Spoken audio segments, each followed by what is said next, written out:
El siguiente instrumento internacional es el Pacto Internacional de Derechos Civiles y Políticos, que básicamente fue adoptado por las Naciones Unidas a través de la Asamblea General el 16 de diciembre de 1966 y fue ratificado en 2012 por 167 estados, obviamente miembros de la Organización de las Naciones Unidas.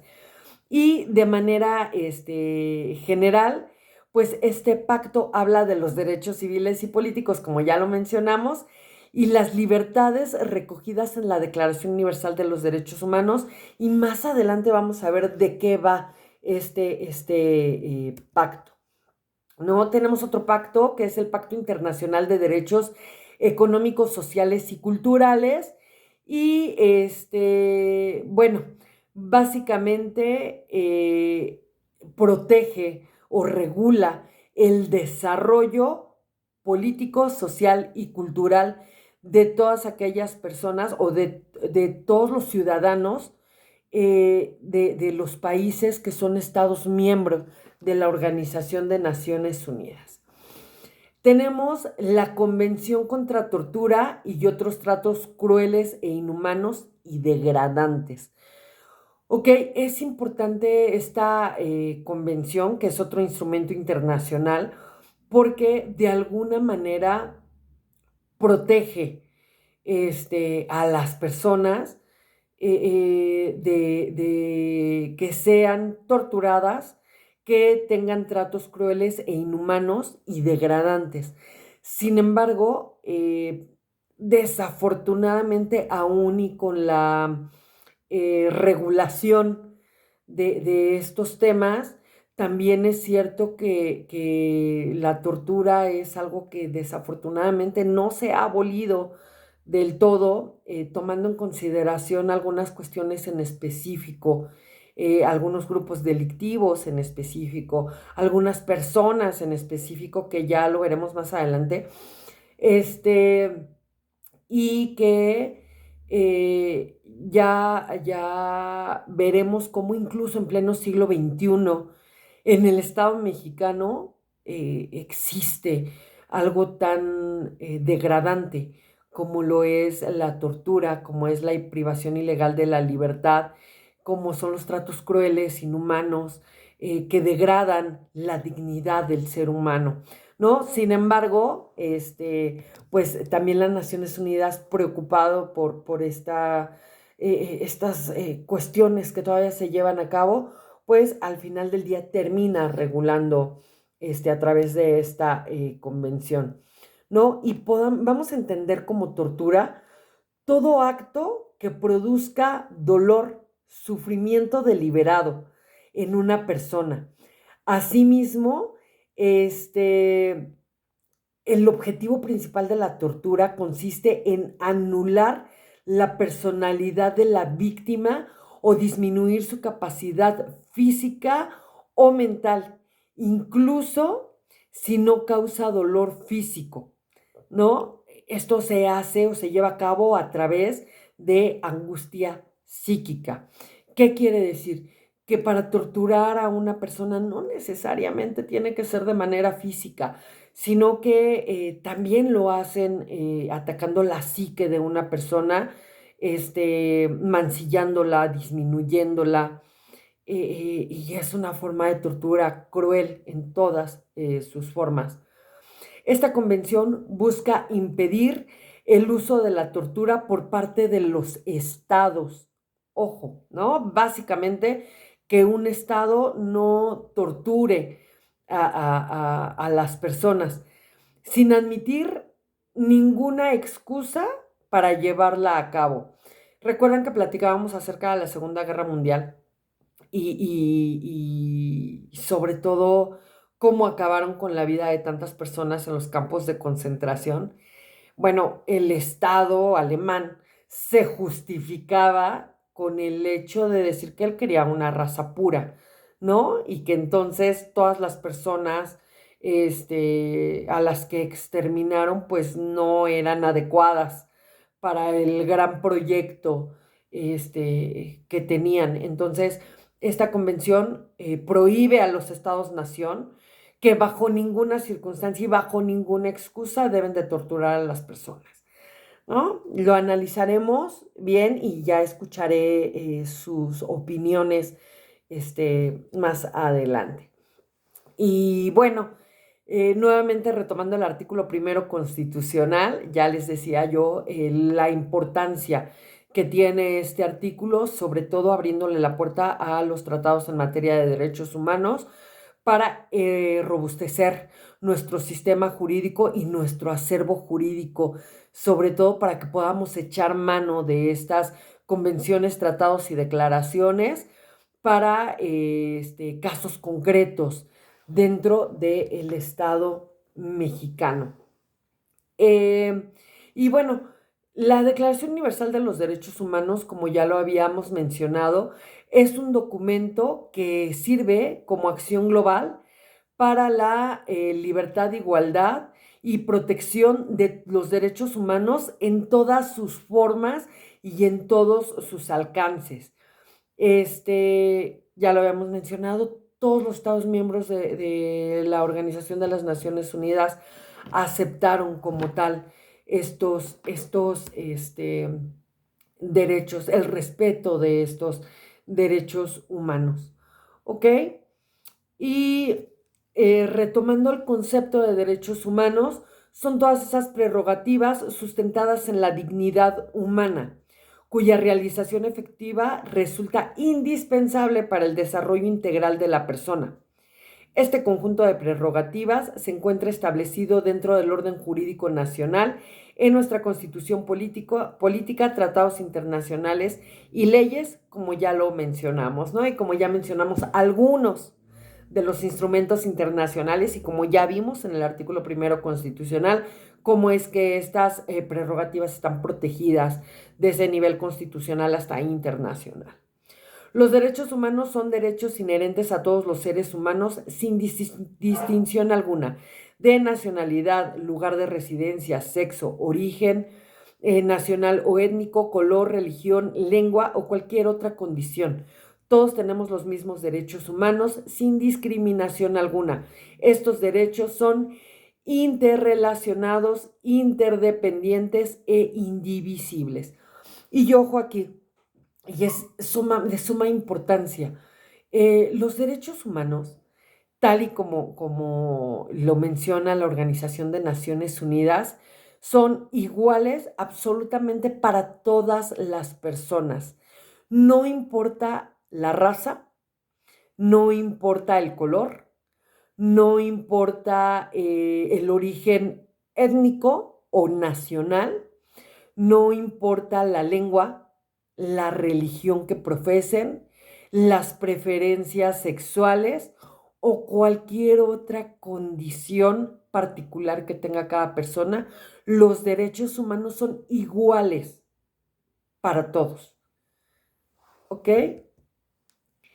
Y bueno, tenemos otro derecho que parece similar o se escucha igual. Tenemos el derecho humanitario. Si de repente nosotros escuchamos derechos humanos y derecho humanitario, parece ser lo mismo o suena lo mismo, sin embargo no lo es. Los derechos humanos, como ya lo vimos, es todas esas prerrogativas que protegen la dignidad humana, principalmente en todas sus formas y en todos sus alcances.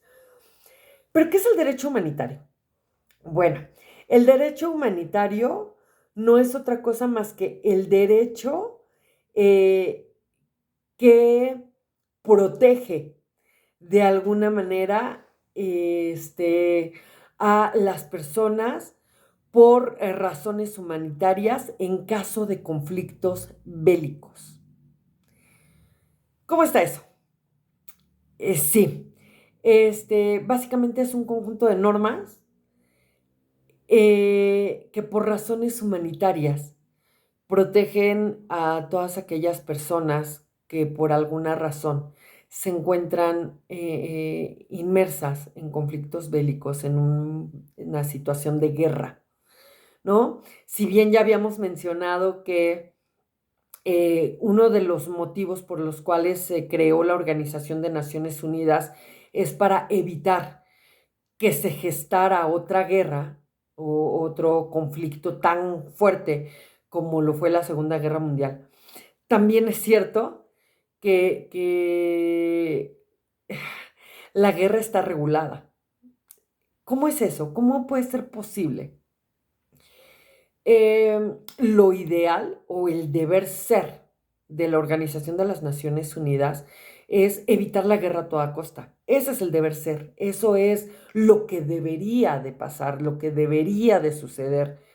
Este, que no hubiera un conflicto bélico más y que viviéramos en paz y armonía. Eso sería lo ideal. Sin embargo, también es cierto que por la propia naturaleza, pues los conflictos bélicos son existentes y no podemos hacer caso omiso ante esa situación. Y ante eso, pues de algún modo también a nivel internacional se crean algo denominado los convenios de Ginebra. Son 4 convenios de Ginebra. ¿Y estos convenios de Ginebra para qué sirven? Bueno, los convenios de Ginebra son convenios en los cuales se regula la guerra. O sea, si un Estado-nación decide declararle la guerra a otro Estado-nación por algunas situaciones que no se pueden conciliar, pues pueden hacerlo, salvo ciertas situaciones. ¿Cómo está eso? Cuando un Estado-nación le declara la guerra a otro Estado-nación, estos convenios de Ginebra disponen que no pueden atacar escuelas, no pueden atacar hospitales, no pueden atacar parques, y lugares donde haya mucha gente, precisamente para evitar la catástrofe que pasó en la Segunda Guerra Mundial, en donde lamentablemente se perdieron muchas vidas humanas, ¿no? Sí hay un derecho de guerra como tal, o sea, sí tienen ese derecho de declarar la guerra, pero tienen que seguir los lineamientos que establecen los convenios de Ginebra. ¿Qué papel juega aquí el derecho humanitario, que es el tema que estamos abordando? ¿Cuál es el papel del derecho humanitario en el tema de la guerra? ¿Han escuchado hablar de Cruz Roja? Bueno, cabe hacer mención que Cruz Roja es un organismo internacional, no es mexicana. Tenemos un Comité Internacional de la Cruz Roja y la Cruz Roja es un vivo ejemplo del derecho humanitario. ¿Qué quiere decir eso? Una de las ayudas o de los apoyos que realiza Cruz Roja, tal cual es el de apoyar en caso de conflictos bélicos. ¿Qué quiere decir? Pues obviamente dentro de los conflictos bélicos siempre hay heridos, hay enfermos. Entonces, la Cruz Roja entra a los lugares de conflicto a brindar su apoyo y a dar medicamentos y a verificar la gravedad de las personas que resultaron heridas o de los militares que resultaron heridos. Cruz Roja abandera como tal el derecho humanitario. Pero cabe hacer mención que tenemos varias insignias en materia de derecho humanitario. No solo existe la Cruz Roja, tenemos diamante rojo y media luna roja, y esto tiene una razón de ser. Y la razón de ser es que hay estados-nación que no reconocen la cruz como un símbolo, como un estandarte. Y esto tiene que ver con cuestiones exclusivamente religiosas. Por eso, en algunos países del Medio Oriente no acude Cruz Roja porque no la reconocen como una insignia. Tiene que ser diamante rojo o media luna roja. porque además, fíjense qué importante es la Cruz Roja y qué tan regulada está la guerra, parece que no, pero qué tan regulada está la guerra, que cuando entra el comité de Cruz Roja para verificar a los heridos, el hecho de que se presenten los estandartes de Cruz Roja, eso significa un alto al fuego. Como es ayuda humanitaria, deben de dejarlos pasar, deben de hacer un alto al fuego hasta que el Cruz Roja pase. O media luna roja o diamante rojo en su caso respectivamente, ¿no? Entonces imagínense la importancia de lo que requiere la ayuda humanitaria, que incluso los países que están en conflicto bélico están obligados a poner un alto al fuego cuando ven cualquiera de estas tres insignias para brindar apoyo humanitario. ¿Ok? Tenemos algo denominado cascos azules. No sé si alguna vez lo hayan escuchado, abogados, hayan escuchado el término de cascos azules. Bueno, pues los cascos azules no son otra cosa más que el ejército azul, el ejército de la ONU, literal, un ejército. ¿Cómo se integra este ejército? Este ejército está integrado con más de 90,000 miembros activos. ¿Quiénes son sus miembros activos? Básicamente son algunos militares que pertenecen a las Fuerzas Armadas de cada estado-nación, ¿ok?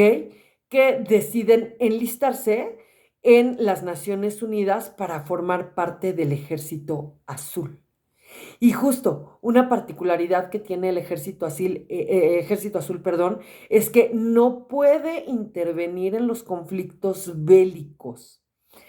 La finalidad del Ejército Azul es básicamente apoyar en cuestiones humanitarias.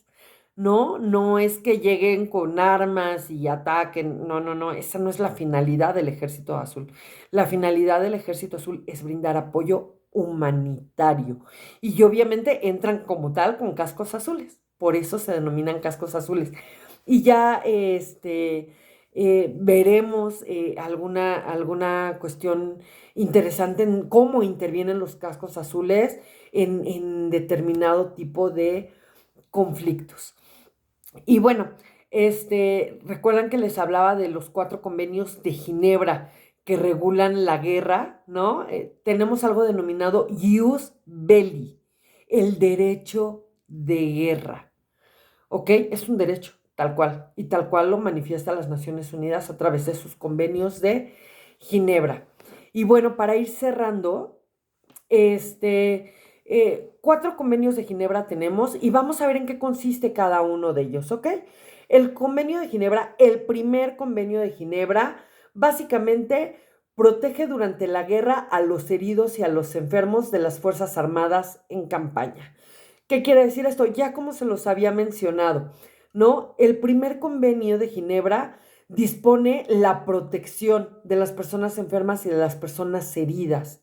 Y bueno, por ese motivo puede llegar sin mayor problema Cruz Roja, Diamante Rojo o Media Luna para brindarles el servicio de salud para evitar en algún momento la pérdida de vidas humanas. Entonces, justo, eso contempla el primer convenio de Ginebra. ¿No? Nos dice, este convenio es la versión actualizada de la Convención de Ginebra sobre los combates de heridos y enfermos, posterior a los textos adoptados en 1864 hasta 1929. Consta específicamente de 64 artículos que establecen que se debe de prestar protección a los heridos y a los enfermos, pero también al personal médico y religioso, a las unidades médicas y al transporte médico. Este convenio también reconoce los emblemas distintivos, que son los que yo les mencionaba, ¿saben? Cruz Roja, Diamante Rojo y Media Luna Roja. Tiene 2 anexos que contienen un proyecto de acuerdo sobre las zonas y localidades sanitarias y un modelo de tarjeta de identidad para el personal médico y religioso. Entonces, ¿Qué regula este convenio de Ginebra? Como ya lo mencionamos, ¿no? El tema del apoyo a los enfermos y a los heridos, que deben de reconocer el reconocimiento de las insignias de ayuda humanitaria, como lo es Media Luna, como lo es Diamante y como lo es Cruz Roja, así como se tiene que delimitar determinadas zonas, entre ellas las zonas sanitarias.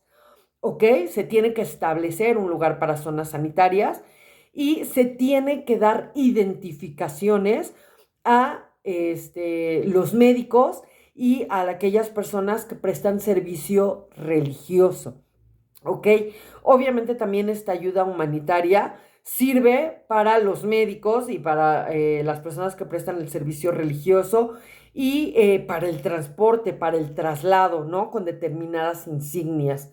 ¿Para qué? Para que puedan entrar y salir sin mayor problema, sin que los ataquen, sin que sean bombardeados, etcétera, etcétera. Entonces, es justo lo que les decía, ¿no? Cómo es que la guerra se está regulando, ¿no? Cómo se toman en consideración determinadas protecciones para evitar, en la medida de lo posible, cualquier situación más lamentable, ¿no? Como ya la humanidad ya lo vivió en algún tiempo. El segundo convenio de Ginebra básicamente nos habla igual del cuidado durante la guerra a los heridos y a los enfermos, y a los náufragos, pero básicamente en las Fuerzas Armadas del Mar. El primero nos hablaba de todo esto, pero en tierra. Sin embargo, el segundo nos habla exactamente de lo mismo, pero en mar, tomando en consideración que hay buques de guerra y también hay buques hospital, ¿no? No sé si han visto que de repente, por ejemplo, nuestro ejército mexicano tiene buques hospitales. Entonces, precisamente para atender o para dar atención a los heridos y a los enfermos que se encuentran en alta mar, precisamente dentro de un conflicto bélico. ¿Está protegido? ¿Está regulado? Sí, está contemplado, tal cual. Y bueno, al respecto nos dice que el convenio reemplazó al convenio de La Haya de 1907 para la adaptación de la guerra marítima de los principios del convenio de Ginebra de 1864. Retoma las disposiciones del primer convenio de Ginebra en cuanto a su estructura y contenido, que era justo lo que yo les decía, ¿no? Todo esto en el primer convenio se protege en tierra, pero en el segundo convenio, pues la protección es en alta mar. Consta de 63 artículos aplicables específicamente a la guerra marítima, como ya lo habíamos mencionado. Por ejemplo, protege a los buques hospitales, tiene un anexo que contiene un modelo de tarjeta de identidad para el personal médico y religioso. ¿Para qué? Pues para que no sean atacados, para que se identifiquen como tales y para que no haya infiltrados. ¿Ok? Tenemos el tercer convenio de Ginebra y este tercer convenio dice que se aplica a los prisioneros de guerra. Y ojo, dentro de los estatutos de Roma dentro de las disposiciones de Naciones Unidas, lo ideal es que no haya prisioneros de guerra, toda vez que muchos de los prisioneros de guerra son utilizados para presionar a los estados-nación para obtener algunas cuestiones que quieren, ¿no? Sin embargo, aunque haya prisioneros de guerra, también se regula esta cuestión. Y bueno, al respecto, de manera general, el tercer convenio de Ginebra nos dice que este convenio reemplazó al convenio sobre prisioneros de guerra de 1929. Consta de 143 artículos, mientras que el convenio de 1929 constaba de 97 artículos.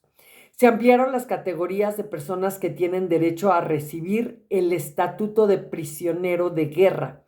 De conformidad con los convenios 1 y 2, se definieron con mayor precisión las condiciones y los lugares para la captura. Se precisaron sobre todo las cuestiones relativas al trabajo de los prisioneros de guerra, sus recursos financieros, la asistencia que tienen derecho a recibir y los procesos judiciales en su contra. Este convenio establece el principio de que los prisioneros de guerra deben de ser liberados, repatriados sin demora, tras el cese de las hostilidades activas. Tienen 5 anexos que contienen varios modelos de acuerdo con las tarjetas de identidad, entre otras. Y bueno, justo lo que les mencionaba, ¿no? Imagínense qué tan regulada está, que en el caso de que haya prisioneros de guerra, aún y siendo prisioneros de guerra, se les deben de respetar sus derechos.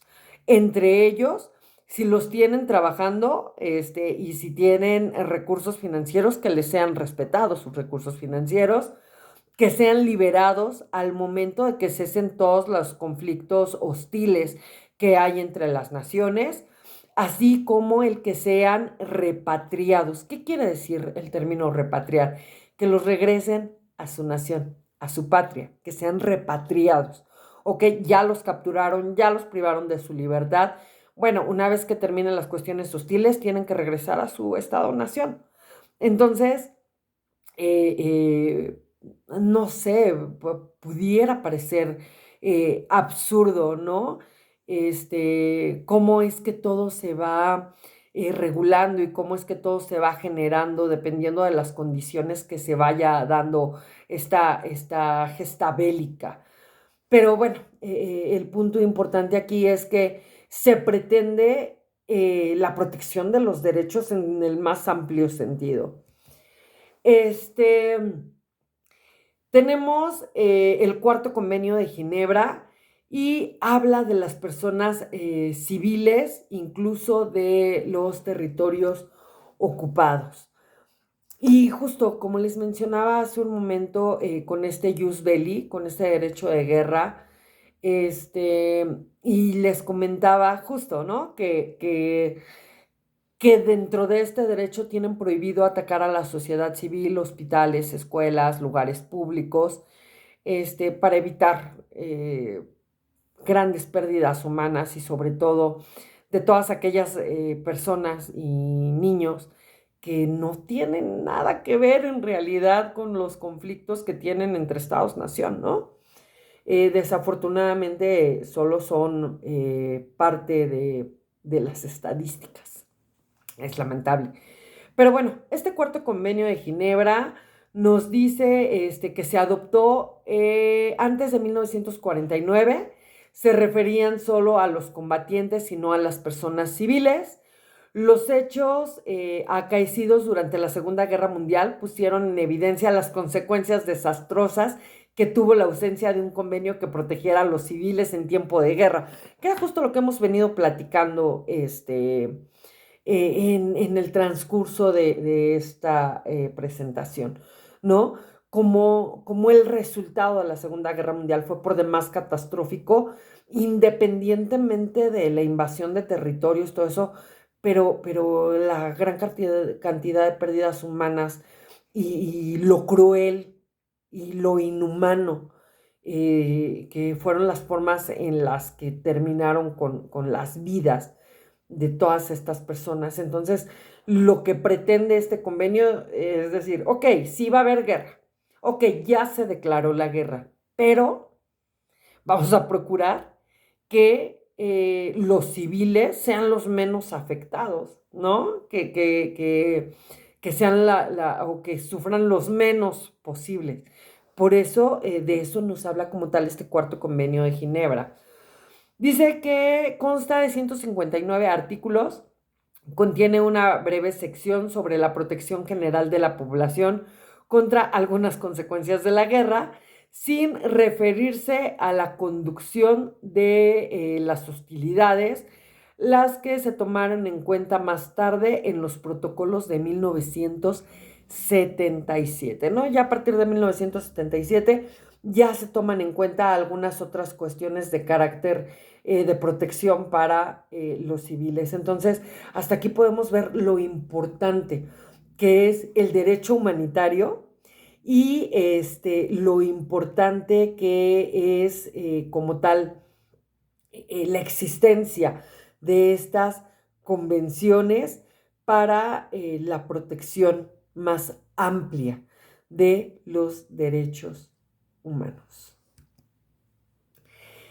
Finalmente, bueno, nos dice que la mayoría de las normas de este convenio se refieren al estatuto y al trato que deben darse a las personas protegidas y distinguen entre la situación de los extranjeros en el territorio de una de las partes en conflicto y de la de los civiles en territorios ocupados. Define las obligaciones de la potencia ocupante respecto a la población civil y contiene disposiciones precisas acerca de la ayuda humanitaria que tiene derecho a recibir la población civil en territorios ocupados. Además, contiene un régimen específico sobre el trato de los internados civiles. Tiene 3 anexos que contienen un modo de acuerdo sobre las zonas sanitarias, zonas de seguridad y protección del reglamento sobre los socorros humanos y modelos de las tarjetas. Y bueno, que fue alguna de las cuestiones que ya habíamos mencionado. Y bueno, chicos, hasta aquí la sesión del día de hoy de derecho humanitario, de derechos humanos de manera general. Y pues nada, en la plataforma les voy a estar dejando las actividades para que vayamos realizándolas. Y pues nada, yo me despido, espero que tengan una excelente tarde y nos estamos viendo la siguiente sesión. Muchísimas gracias por todo, hasta luego.